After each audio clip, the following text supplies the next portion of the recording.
નમસ્કાર ખેડૂત મિત્રો, ઝેર મુક્ત ખેતી અને ખેડૂત બચાવ અભિયાન અંતર્ગત હું ડૉક્ટર પલકેશ પટેલ આપ સૌનું હાર્દિક સ્વાગત કરું છું.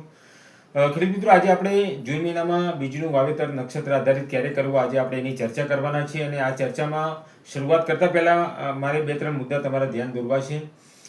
હવે કુદરતનો સંજોગ ગણો કે નક્ષત્રનું વિજ્ઞાન ગણો, આ વખતે જૂન મહિનામાં તારીખો બહુ ઓછી છે, સીમિત તારીખો છે, માત્ર 6 તારીખો જ છે. એટલે જે પણ ખેડૂત મિત્રોએ જૂન મહિનામાં વાવેતરનું પ્લાનિંગ કરી રહ્યા છે, આયોજન કરી રહ્યા છે, શાકભાજીના પાકો કે અન્ય પાકો, કપાસ કે મગફળીનું, તો ખાસ આ વિડીયો તમારા સુધી પહોંચે છે તો વધુમાં વધુ ખેડૂત મિત્રો સુધી શેર કરજો. બની શકે કે આ વખતમાં વરસાદ શરૂઆતમાં વહેલો પડી અને ખેંચાઈ જવાની પણ એક શક્યતાઓ લાગી રહી છે. આપણે કોઈ ભગવાન નથી, પણ તેમ છતાં પણ તમને એક સાંકેતિક ભાષાની અંદર આપણે આ જાણવું હોય તો તમે એક ધ્યાન રાખી શકો છો. હવે આજે સૌથી પહેલાં વાત કરીશ કે ભાઈ વાવેતર ક્યારે નથી કરવાનું. તો સૌથી પહેલાં આપણે મંગળવાર અને શનિવારે, આ વખતે હું તારીખ નથી બોલતો જેથી કરીને વિડીયો લાંબો ન થાય, મંગળવાર અને શનિવારે વાવેતર ટાળવાનું છે. સાથે સાથે અમાસ અને પૂનમે પણ વાવેતર કરવાનું નથી.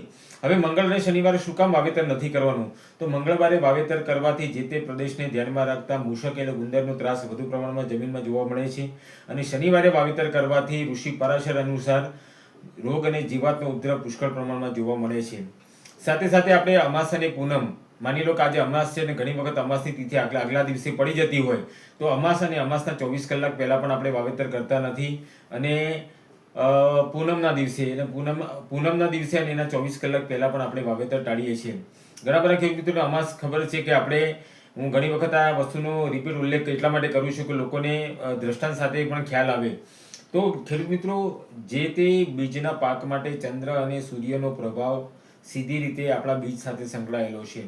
અને ભગવદ્ ગીતાના 15મા અધ્યાયના 13મા શ્લોકમાં ભગવાને કીધું છે કે પુષ્ણામી ચ ઔષધિ સર્વે સોમો ભૂત્વા રસાત્મક, રસ સ્વરૂપ ચંદ્ર બની અને ઔષધિઓને પોષણ કરવાનું કાર્ય હું કરું છું. એનો મતલબ જ્યારે બીજ જમીનમાં વાવીએ છીએ એટલે અમાસના દિવસે ચંદ્ર ક્ષીણ હોય એટલે ચંદ્રનો પ્રભાવ આપણા બીજ ઉપર પડતો નથી, જેની લાંબા ગાળે આપણને અસરો જોવા મળતી હોય છે.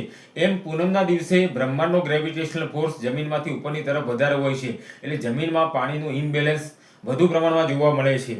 જોઈએ કે આપણે પૂનમના દિવસે સમુદ્રની અંદર ભરતી અને ઓટ જોવા મળે છે.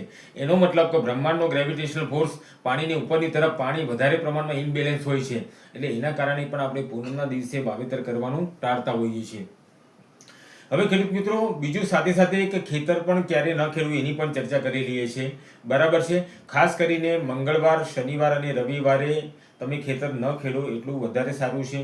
બરાબર છે. કારણ કે બંને બંને કઠોર ગ્રહો છે અને મંગળ અને શનિ, આપણે વારોના નામ પણ આગળ વિડીયો બનાવેલો છે કે ભાઈ વારોના નામ કેવી રીતે આવેલા છે, મંગળ શનિ કેવી રીતે આપણી જમીન સાથે સંકળાયેલા છે, એની પણ ચર્ચા આપણે અગાઉ કરેલી છે. એટલે મંગળ, શનિ અને રવિ આપણે ખેતર ખેડવાનું હોય તો એ પણ ટાળવું જોઈએ.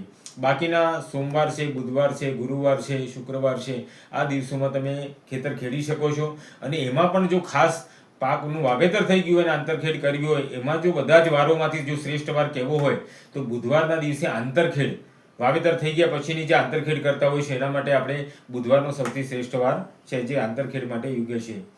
હવે ખેડૂત મિત્રો, આપણે ચર્ચા કરીશું કે ભાઈ જૂન મહિનામાં વાવેતર કરવાનું છે તો એમાં ખેડૂત મિત્રો હું સમય સાથે બોલીશ કે ઘણી વખત સમયમાં અમુક સમય પછી નક્ષત્ર ચાલુ થતું હોય તો એ સમયને પણ ધ્યાનમાં રાખજો. માત્ર ખાલી તારીખો કેલેન્ડરમાં લખવાની નથી, ઘણા ખેડૂત મિત્રો ભૂલ કરતા હોય છે.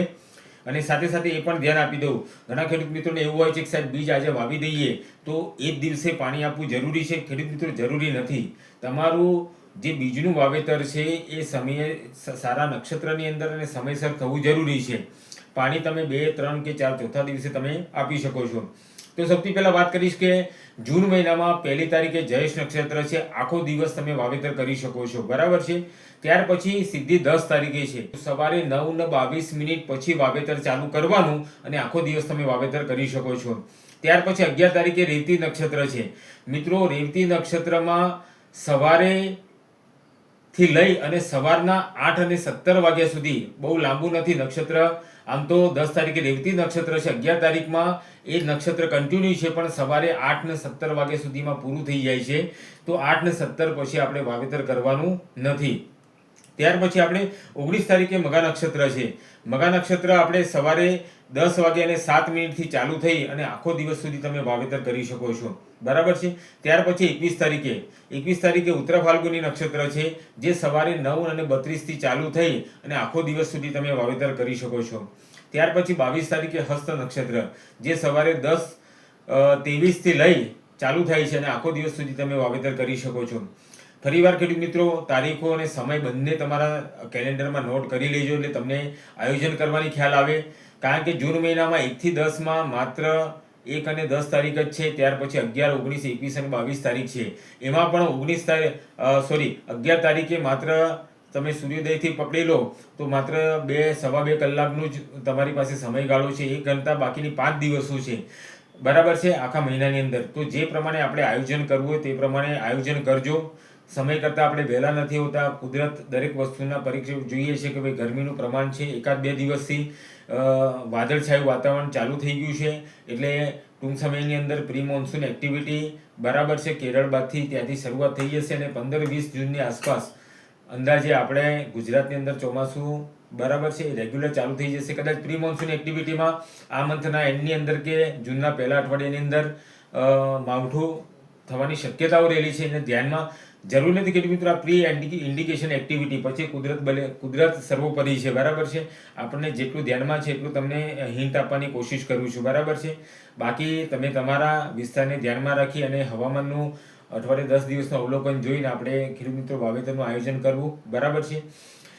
સાથે સાથે જે ખેડૂત મિત્રો કેળનું વાવેતર કરવાનું અથવા શાકભાજીનું વાવેતર કરવાનું આયોજન કરી રહ્યા હોય, નર્સરી નાખવાની બાકી હોય, તો એવા ખેડૂત મિત્રો પણ આ તારીખોને ધ્યાનમાં રાખી તો નર્સરીની અંદર પણ તમે નક્ષત્ર જોઈને બીજ મૂકો છો અને એની ફેર રોપણી પણ જો નક્ષત્ર આધારિત કરશો તો સોનામાં સુગંધ બળી જશે. આપણે કેળના આંકલા બાજુના કિરણભાઈ કરીને ખેડૂત છે કે જે 4-5 વર્ષથી નક્ષત્રનો પણ લાભ લઈ રહ્યા છે. ખૂબ સારી ખડોલ ગામ છે એનું, અને કેળની અંદર પણ સારું આણંદની બાજુનું ગામ છે. એને સારો અનુભવ પણ કરેલો છે અને અનુભવ પણ ખેડૂત મિત્રો એમને 4-5 વર્ષથી અનુભવ છે. એમનો વિડીયો પણ હશે તો ટૂંક સમયમાં મૂકીશું. ગુજરાતના લગભગ મોટાભાગના જિલ્લાના ખેડૂત મિત્રો આનો લાભ ખૂબ પ્રમાણમાં લઈ રહ્યા છે. તમે પણ રહી ના જતા ખેડૂત મિત્રો એક વખત અનુભવ કરશો તો તમને ખ્યાલ આવશે કે આપણા જે ઋષિમુનિઓનું વિજ્ઞાન છે એ વિજ્ઞાનમાં કેટલી તાકાત હતી સમયને આંકલન કરવાની અને સમયની સાથે આયોજન કરવાની. તો આશા રાખું છું ખેડૂત મિત્રો વધારે સમય નથી લેતા, પણ તમે પણ તમારું ખેતીનું આયોજન એ પ્રમાણે કરજો. બરાબર. તમારો કોઈ પણ પ્રશ્ન હોય તો નીચે કોમેન્ટ બોક્સમાં અવશ્ય લખીને મોકલજો. ખૂબ ખૂબ આભાર ખેડૂત મિત્રો. જય જવાન, જય કિસાન.